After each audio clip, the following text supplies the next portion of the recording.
bonjour tout le monde, Baptiste, coach. Je suis ici avec Eve, avec qui je suis en train de travailler depuis quelques mois maintenant et qui va nous partager donc son expérience de coaching. Bonjour Eve, Salut Baptiste. est-ce que tu peux te présenter, voilà, dire ce que tu fais Donc moi je m'appelle Eve, je vis au nord de Lyon, je suis méta coach et voilà, j'avance dans le monde de l'entrepreneuriat comme je peux, grâce à ton aide entre autres. Alors, Meta Coach, pour ceux qui ne connaissent pas, c'est quoi? Ah oui, c'est vrai. En fait, moi mon métier, il consiste à accompagner les gens qui sont un petit peu au, à un carrefour de leur vie, à refaire un point pour décider de où est-ce qu'ils vont avancer en s'appuyant sur quelle force, sur quelles connaissances ils ont d'eux-mêmes. Et ces forces, ces connaissances d'eux-mêmes, en fait, moi, je les mets en lumière grâce au lien qui existe entre soi, son apparence physique, son corps et ses vêtements. Donc, en fait, la méta, comme ça s'appelle, c'est une méthode qui est née il y a dans la tête de Flora Douville il y a presque une vingtaine d'années de ça, qu'elle a peaufiné et qu'elle a affiné depuis ce temps-là et encore maintenant, parce que c'est une méthode qui est vraiment, comment dire, organique et qui n'a de cesse de progresser. Et ça met vraiment en lumière, en fait, qu'est-ce qui nous motive profondément, quelles sont nos compétences, j'ai envie de dire, émotionnelles et innées, et comment relationnellement on fonctionne, quelle est notre structure mentale, en fait, comment est-ce qu'on interagit avec le monde qui nous entoure. Et du coup, ça, en fait, c'est visible comme un livre ouvert dans notre corps, en fait. Donc, quand on est formé à cette méthode comme moi, on peut accompagner les gens tranquillement pour les aider à ouvrir les yeux sur comment ils fonctionnent. Ok, ok, très clair, ok. Euh, donc, c'est quoi, toi, avec un peu de recul maintenant, c'est quoi les premiers changements que tu as vus à partir du moment où tu t'es engagé dans le coaching? Moi, je suis rentrée en contact avec toi fin de l'année dernière. Et en fait, au départ, j'étais déjà dans une espèce d'erreur d'aiguillage. C'est-à-dire que moi, enfin, quand je dis erreur d'aiguillage, c'est-à-dire qu'il y a un truc que j'avais pas vu qui était juste devant moi. C'est que moi, je venais vers toi en me disant, bon, j'ai besoin d'être supervisée dans mon coaching.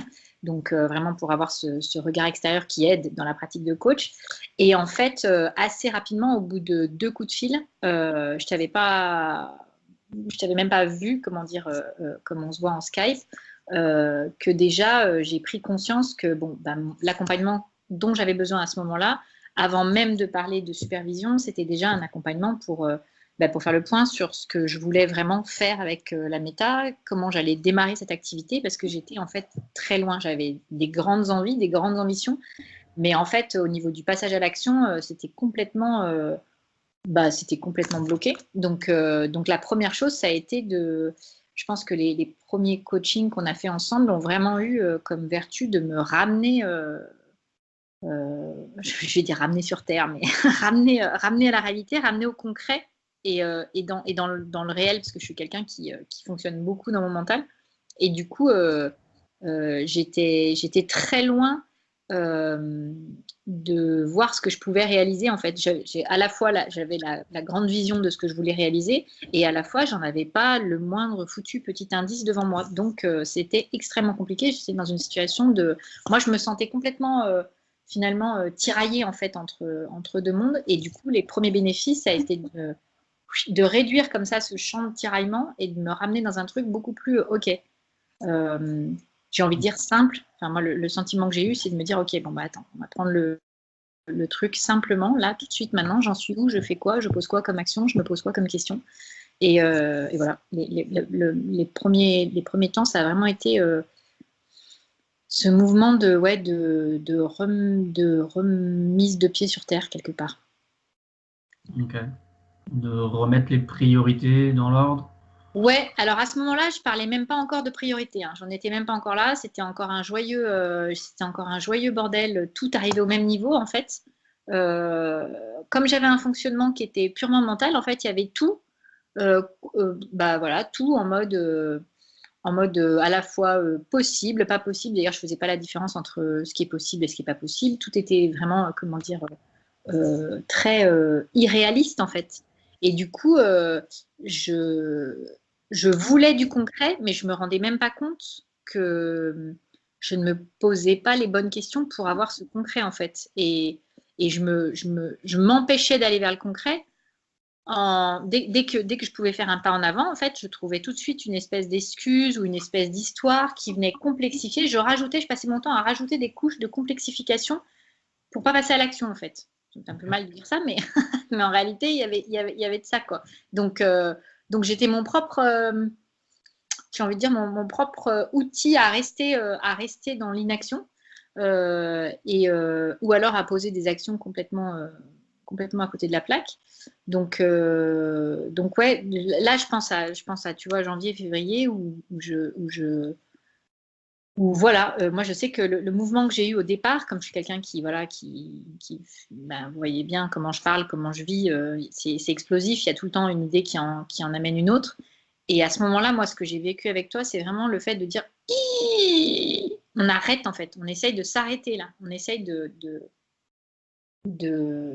d'être capable de s'arrêter, parce que c'est comme ça qu'on va pouvoir voir comment on décide où on va. Sinon, on fonce n'importe où. Okay. Donc à ce moment-là, je n'avais aucune relation entre, conscience des actions des décisions que je prenais, des actions que je mettais en place. J'avais aucune conscience qu'elles étaient complètement le fruit d'une non-réflexion en fait. Donc tu m'as aidé à me remettre en fait en posture de décider à partir de choses concrètes, à partir d'envies réelles, à partir de faits établis et je sais pas comment dire, ouais, dans la matière, quoi. Pas juste de concept. Je vivais dans le concept, en fait. J'étais la reine du concept. Ok, donc ça a été vraiment de changer ton fonctionnement qui t'amenait à un résultat qui ne te convenait pas. Donc du coup, on est allé regarder ce qui faisait que ce résultat prenait vie. Et du coup, on a modifié des façons, enfin en tous les cas, tu as modifié des façons de fonctionner, de réfléchir, de réagir, de te mettre en mouvement vers ce que tu voulais, quoi. Ouais, tout à fait.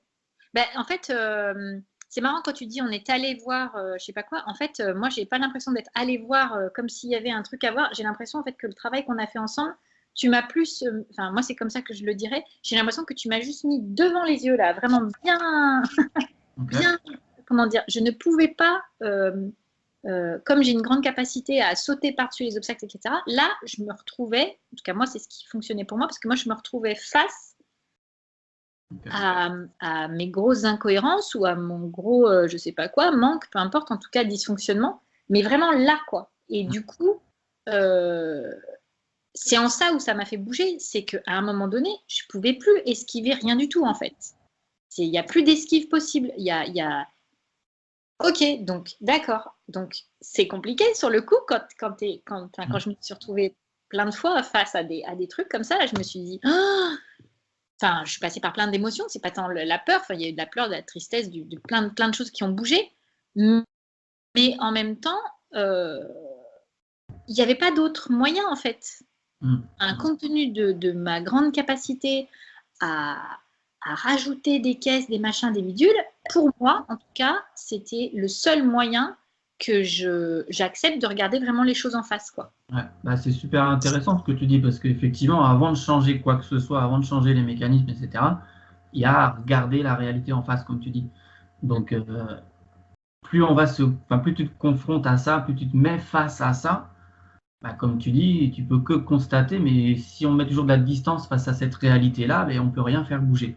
Donc, effectivement, bien voir les choses, c'est-à-dire se mettre en lien avec ce qui est, ça plaise ou non, c'est la première clé finalement pour vraiment pouvoir bouger les choses, quoi. Complètement. C'est complètement ça. Et effectivement, moi, je sais, enfin, en tout cas inconsciemment, je savais que j'avais besoin d'un coaching parce que je voyais bien jusqu'à présent mon chemin parcouru dans la vie, comment j'avançais pas en fait. Enfin, j'ai avancé, j'ai construit plein de choses dans ma vie. C'est pas la question. Je regrette rien, mais c'est juste que quand on décide, et moi j'avais décidé de faire des changements radicaux, je sentais bien que j'allais pas, ces changements profonds là, j'allais pas pouvoir les faire vu là où j'en étais, quoi. J'allais pas pouvoir traverser l'Atlantique à la nage. Non, ça va pas être possible. Au minima, il va me falloir une petite barque et au mieux, il va me falloir un vrai bateau. Donc, étant donné que j'avais décidé de traverser l'Atlantique à la nage, je me suis bien dit, ça, j'avais quand même bien compris que effectivement, bon, ça allait être compliqué si j'avais pas d'accompagnement. Donc voilà. Donc c'était vraiment porté par cette envie, comme tu dis, de traverser l'Atlantique à la nage, mais ça veut dire de t'engager vers quelque chose, vers un vrai désir de monter ton business et d'en vivre. Donc du coup, il y avait une vraie envie qui était là. Donc c'était, voilà, on peut que accompagner. Moi, je peux que accompagner s'il y a cette envie-là, tu vois. Ouais. Bah oui, c'est sûr. Ouais, bah, de toute façon, je pense que s'il n'y a pas l'envie, enfin moi en tout cas, s'il n'y avait pas l'envie, mon ancien fonctionnement, il aurait dit ouais, c'est quoi ce machin, j'en ai pas besoin, c'est n'importe quoi, je sais pas quoi. Donc, par contre, comme il y avait la vraie envie, en fait, ce qui est marrant, c'est que la vraie envie, j'ai l'impression qu'elle fait comme une espèce de, de, de premier petit coaching intérieur en fait, qui te dit bon, bah, dans la réalité, ta vraie envie là, si tu veux la réaliser, il va falloir y aller, quoi. Et c'est comme une petite voix intérieure que j'écoute et qui me dit allez, c'est même pas tu vas y arriver ou je sais pas quoi, c'est de toute façon, ma grande, si tu veux y aller, faut te donner les moyens en fait. Donc ouais, ça fait flipper, c'est pas ce que tu as fait jusqu'à présent, c'est pas forcément rationnel, ça paraît pas comment dire, quand on dit pas rationnel, c'est pas que c'est pas rationnel, c'est que moi typiquement un de mes blocages, il était financier, il n'était pas financier dans le réel en fait, il était financier dans la tête. Euh, euh, et du coup, ben oui, c'est de l'investissement. Oui, tu viens d'investir déjà et tu vas investir encore et pour l'instant, tu tires pas de fruits. Oui, voilà. À ce moment-là, je me disais ça. Donc,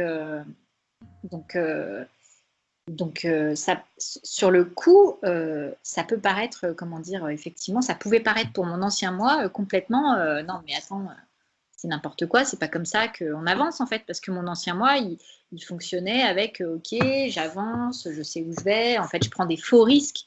J'ai toujours pris des faux risques en fait, jusqu'à présent. J'ai toujours pris des risques de trucs où finalement, bah, j'avais rien à perdre, ou j'avais tout à gagner, ou je mettais pas en jeu vraiment. J'ai rarement, jusqu'à présent, j'ai rarement mis de vrais enjeux en fait derrière ce que je faisais.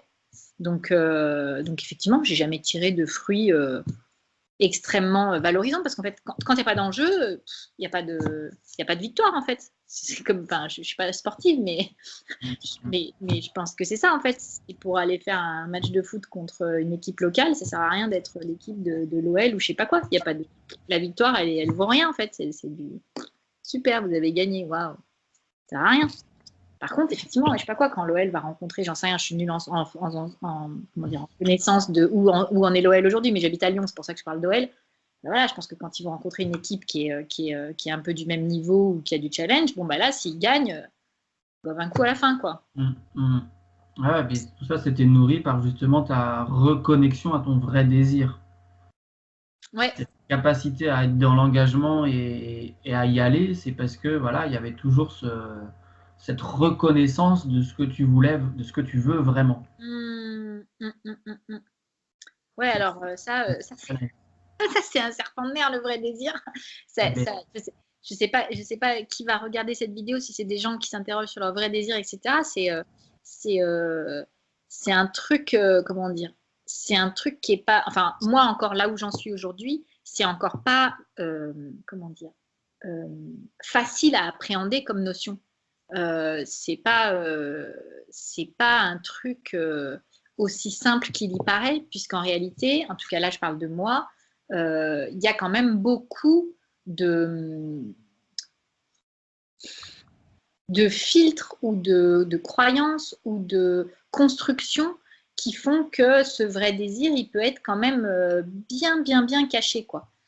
Ou bien tapis sous plein d'épaisseur, donc il est là, mais on n'entend pas beaucoup parce qu'il y a beaucoup d'épaisseur dessus. Donc voilà. Mais ce que moi je remarque pour moi, c'est que malgré tout, il y a comme si il y avait des indices en fait. Donc moi j'ai l'impression de suivre des indices. Tu vois, j'ai l'impression de me dire ok, donc là à l'instant T, j'entends très fort qu'il faut que j'aille là. Bon, ben voilà. Après, en réalité, quand j'avance, je m'aperçois qu'il y a souvent d'autres trucs qui arrivent derrière, comme des surprises ou comme finalement des choses qui se révèlent me plaire encore plus que ce vers quoi j'étais allée. Mais c'est pas grave en fait.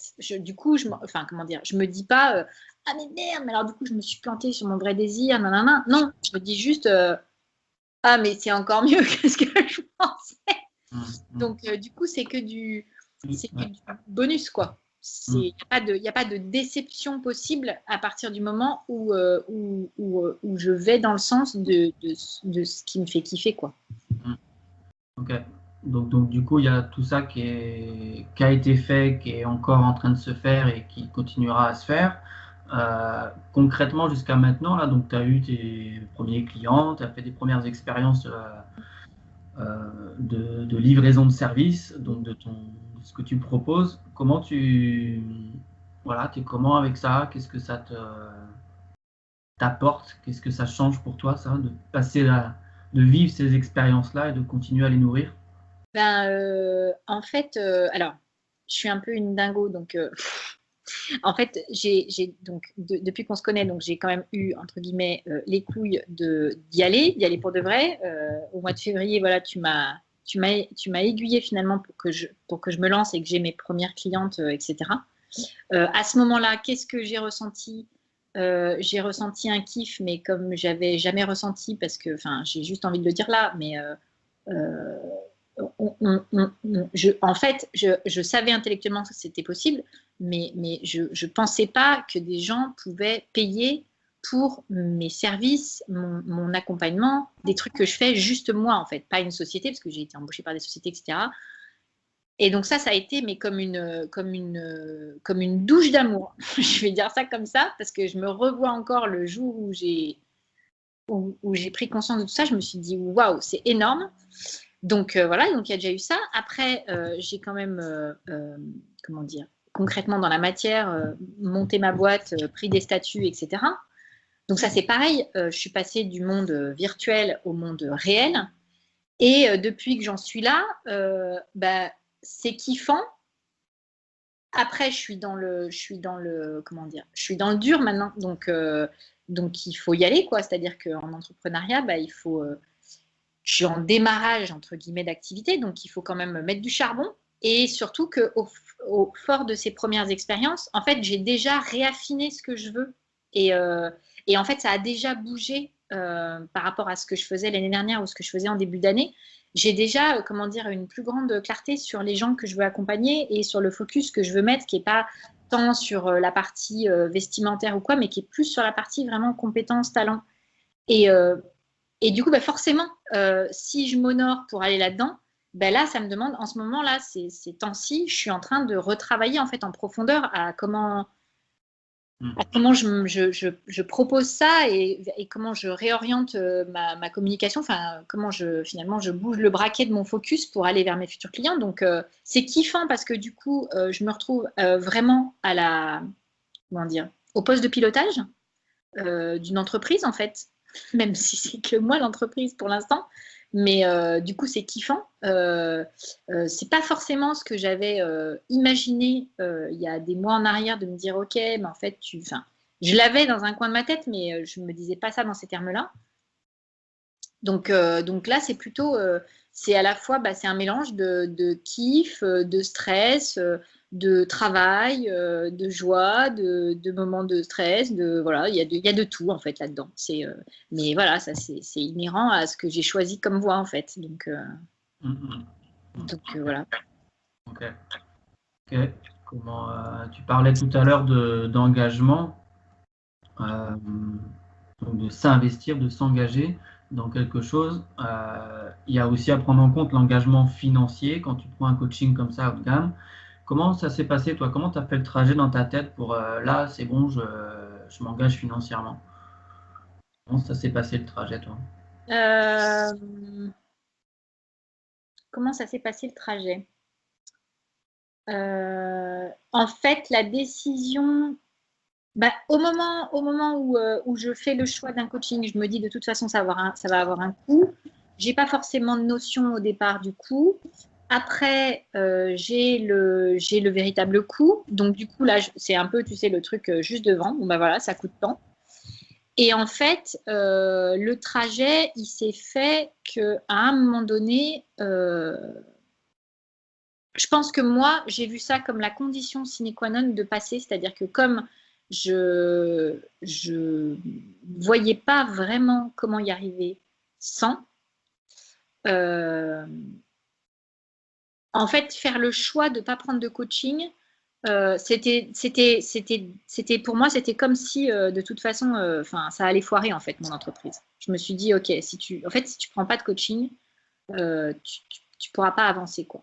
Et notamment, le premier engagement qu'on a pris ensemble, parce que moi j'ai re-signé avec toi, le premier engagement qu'on a pris ensemble, je freinais des cas de fer et c'est toi qui m'as fait voir en fait la valeur investissement du coaching, c'est-à-dire ok, le coaching il est là pour t'apporter un investissement, le but du jeu c'est que tu transformes. Donc une fois que j'ai été convaincue de la transformation, j'ai fait ok. Et là la deuxième fois, moi je me suis dit ok, de toute façon pour l'instant tu n'es pas encore totalement autonome ou quoi.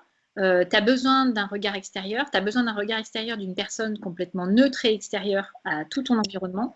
Tu as besoin de quelqu'un qui ne soit pas dans les poncifs et les trucs bateaux qu'on entend partout, dans voilà, les pépinières, les trucs, les machins. Enfin, il y a plein de bonnes infos. Hein, je prends des infos partout, mais il y a un moment donné où, comment dire, il n'y a pas d'engagement dans ces endroits-là. C'est-à-dire que les gens, ils donnent des conseils qui sont rarement des conseils, comment dire, adaptés à la personne. Il y a énormément de projections, il y a énormément de... Enfin, c'est pas des conseils clean, entre guillemets, tu vois. C'est pas des conseils avec une neutralité en face. Et, et en fait, moi, j'en ai ras-le-bol. Enfin, comment dire, soit je suis trop parano ou quoi, mais en fait, je vois toutes ces projections qui sont là dans les gens en face de moi. Et en fait, je peux pas prendre conseil auprès de ces gens-là profondément. Je peux pas y croire 2 secondes, en fait, parce que je vois le manège qui est en train de se jouer. Donc, du coup, pour moi, il me fallait un accompagnement et un accompagnement qui soit vraiment, j'ai envie de dire, clean, quoi, propre, voilà, qui est pas de projection ou de perversion ou de je sais pas quoi derrière, de jeu de rôle, là, c'est pas possible. Donc c'est ça qui a fait le chemin. Et puis il se trouve qu'après, bah, la vie est bien faite. Donc là, pour le deuxième, le deuxième engagement, bah, j'avais toujours le même problème intellectuel, financier, à me dire putain, quand même, tout cet argent d'un seul coup là. Et il se trouve que voilà, bah, il se trouve qu'il y a d'autres trucs dans ma vie qui ont fait que bah, d'un seul coup, voilà, par des moyens complètement détournés, il y a de l'argent qui était là, disponible, qui me disait tiens, regarde, là, il y a de l'argent là. Qu'est-ce que t'en penses? Et en fait, j'ai pris la décision de me dire ok, on va faire comme ça en fait. Donc, la première expérience, ton premier engagement est venu influencer forcément. Là, tu as décidé de renouveler il y a peu de temps. Ouais, c'est quoi finalement qui a vraiment influencé? Tu as dit là, il faut continuer. Là. Quoi, tu aurais pu te dire, c'est bon, j'ai ce qu'il faut, salut, merci, au revoir. Qu'est-ce qui fait que tu continues à t'investir? Parce que pour l'instant, je suis pas encore à un point où je suis autonome, où je roule, où mon business il roule en fait. Okay. Et du coup, dans cette phase j'ai envie de dire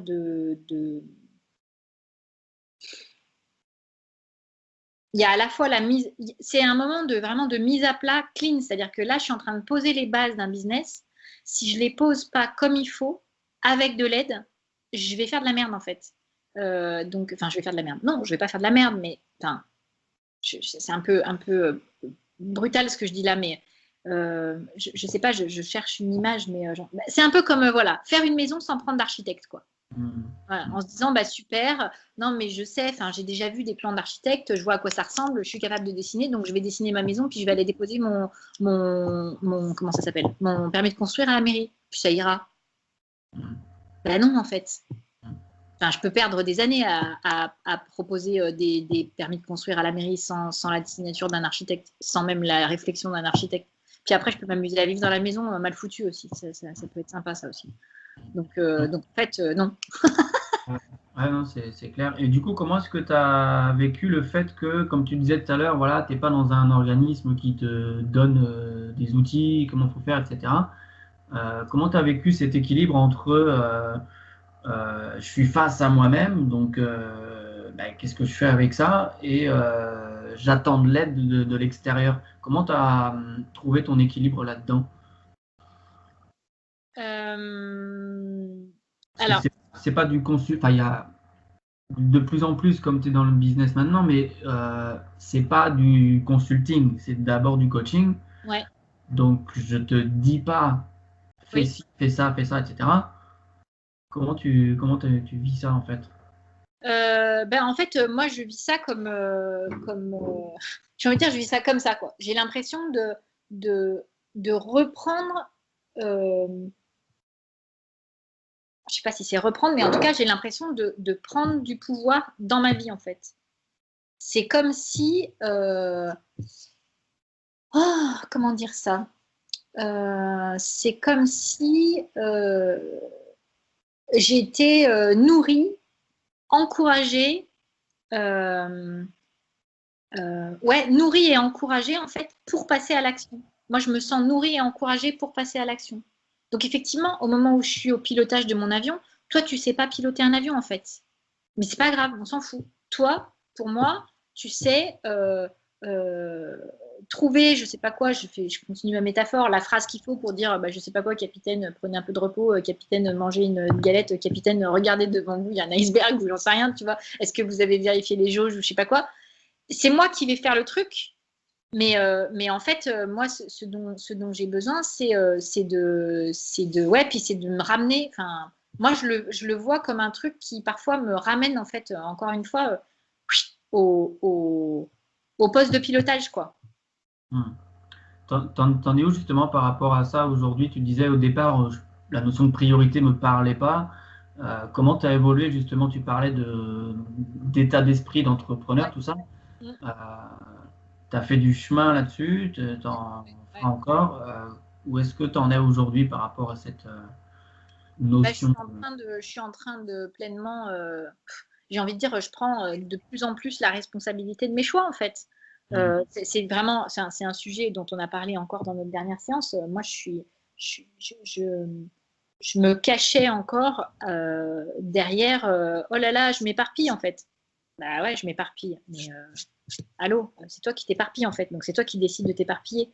Donc, donc là, présentement, tout de suite maintenant, je suis en train, enfin, j'ai déjà fait des tonnes de trucs, mais je suis en train de vraiment, euh, euh, comment dire? Ouais, j'ai l'impression de redire toujours la même chose, mais ouais, de reprendre la responsabilité de mes choix. Donc, effectivement, euh, euh, faire un choix responsable, ça veut dire, par exemple, moi, me concernant déjà, ça veut dire poser les choix. Souvent, avant, je posais même pas les choix, en fait. J'avais les urgences, là, comme ça, tac, tac, hop, piouf, devant moi, et je me disais, oh là là, celle-là, attends, elle est bien urgente, là, oh là là, et celle-là, oh, bah, je sais pas, bah, je vais commencer, ah, bah, non, je vais pas finir, parce que celle-là, elle a l'air plus urgente, ah, bah, non, attends, parce que, oui, 2 secondes, on m'appelle, non, c'est, voilà. Donc, du coup, il se passait rien, enfin, c'est pas qu'il se passait rien, je dépensais une énergie folle toute la journée, mais dans le concret, j'avançais pas sur les trucs de fond qui m'intéressent. Donc là, maintenant, une des étapes pour moi hyper importantes dans la priorisation, c'est OK, stop. Avant de passer à l'action, stop, déjà. Stop, je pose. Donc un choix responsable, comme tu dis, c'est s'affirmer davantage. Oui, il y a une question C'est-à-dire, d'affirmation et il y a ouais, une qu'est-ce question, que tu... enfin, en tout cas pour moi, dans la priorisation, il y a une question de... je crois qu'il y a une part de moi qui commence à reconnaître gentiment que je ne vais pas pouvoir tout faire à l'instant, en même temps, en fait. Parce que entretenir tous les sujets en même temps, c'était me faire croire que j'allais tout avancer en même temps. Donc, oui, il y a des choses qui avancent en parallèle, bien sûr. Mais il n'y a pas tout qui avance en même temps, tout seul, là, sans qu'il y ait de priorisation entre les choses. Donc, moi, là où je suis, ce que j'ai besoin de faire, c'est de me dire, OK, je vais faire un truc bien en premier, déjà. Et puis, je vais passer à un deuxième. Et puis après, je reviendrai sur un troisième. Puis on verra comment le troisième a bougé ou pas. J'en sais rien. Et donc, c'est faire un truc comme ça pour moi, là, aujourd'hui. Ok. Mais ce qui est enfin, j'ai choisi, hein, mais ce qui n'est pas évident, c'est qu'effectivement, comment dire, j'ai choisi une voie, enfin, j'ai pas choisi d'être boulanger-pâtissier, en fait. C'est-à-dire que boulanger-pâtissier, bon, bah super, ok, allez, on trouve la formation, on y va, on s'entraîne, on fait le truc, on ouvre une boulangerie ou j'en sais rien, on vend ses petits pains à la boulangerie du coin, au restaurateur du coin et on sait ce qu'on a à faire et on y va, quoi. Et puis quand on se présente aux gens en disant bonjour, je suis boulanger, voilà, puis bah, moi je fais des petits pains comme ça, là, là, c'est simple, c'est évident, c'est connu, voilà. Moi, j'ai choisi une voie pour participer, j'ai envie de dire, à une certaine évolution du monde avec plus de conscience, avec moins de conneries, avec moins de mal-être global sur Terre. Et dans cette voie, j'ai choisi un truc naissant, j'ai choisi un truc qui est en train d'émerger, qui est encore méconnu des trois quarts des gens, qui est déjà connu d'un petit truc, et qui est méconnu de tout le reste. Et forcément, ça demande, comme tu dis, énormément d'affirmation parce que ça demande de ne pas se perdre quand on discute avec tout cela là, qui me prennent clairement pour une barge, une utopique, une voilà, enfin, il y a plein de gens avec qui je discute plus en fait, parce que les gens ils disent ah bon mais tu fais quoi? Ah ouais d'accord, ok, c'est bizarre quand même. Voilà, donc effectivement, il faut de l'affirmation pour savoir où on va en fait. Donc effectivement, rester attaché à pourquoi on le fait, quelle est notre véritable envie, quels moyens on se donne, et effectivement, moi là aujourd'hui, mon avancée du moment, c'est comment j'arrête de perdre du temps avec mes petites énergies qui m'emmènent partout là. Donc ça c'est bien, les petites énergies, je vais les garder pour faire plein de choses, ça m'amène une créativité folle, une façon de rebondir, de contourner les problèmes, etc. C'est super.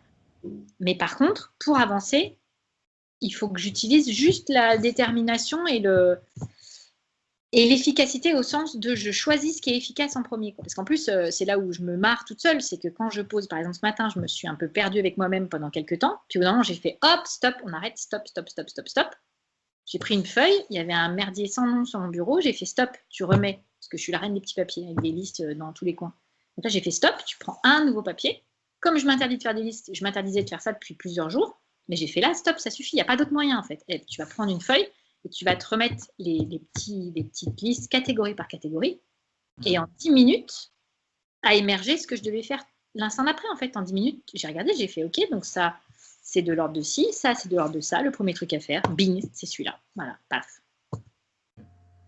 Donc, en fait, il suffit d'arrêter de se raconter des conneries. Et enfin, pour moi, en tout cas, il suffit en ce moment d'arrêter d'être comme ça là et de me raccrocher à ok, mais qu'est-ce que je veux là? Qu'est-ce que je veux vraiment? Comment ça va avancer? Je fais quoi pour que ça avance? Ok. Ok. Ok. C'est quoi les. Est-ce qu'il y a des choses qui t'ont surpris ou auxquelles tu t'es senti vraiment. Comment te dire? En fait, à chaque séance, je finis et je savais même pas que j'allais arriver là, en fait. Donc ça, c'est déjà une surprise en soi. Ouais. En même temps, je pense que je suis quelqu'un qui aime bien se laisser surprendre, mais oui, je suis toujours surprise de voir en fait les mécanismes qui étaient à l'œuvre chez moi, de voir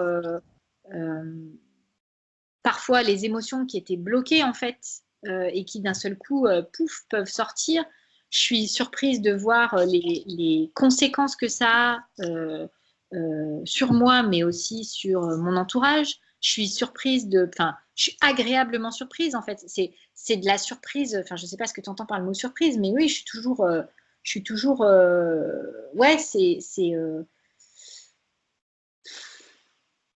ouais, je suis surprise à chaque fois en fait. Surprise à chaque fois. C'est quoi tes deux plus gros apprentissages là, des 6 derniers mois? Mes deux plus gros apprentissages. Je dirais